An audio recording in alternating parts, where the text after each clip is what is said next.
मेरी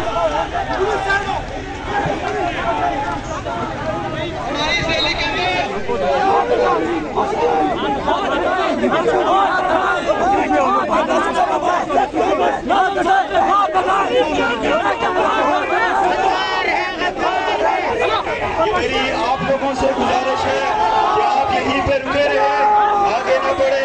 इंशाअल्लाह मामलात हम खुद आगे देख रहे हैं। नाज़रीन का हुक्म है, रुक जाएं।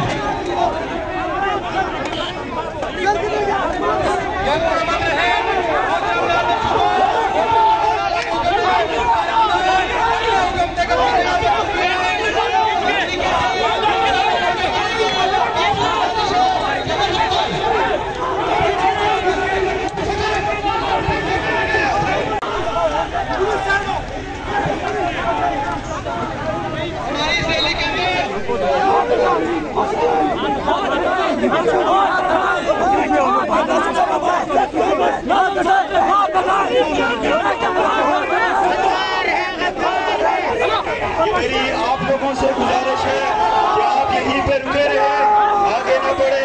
इंशाअल्लाह मामलात हम खुद आगे देख रहे हैं। नाज़रीन का हुक्म है, रुक जाएं।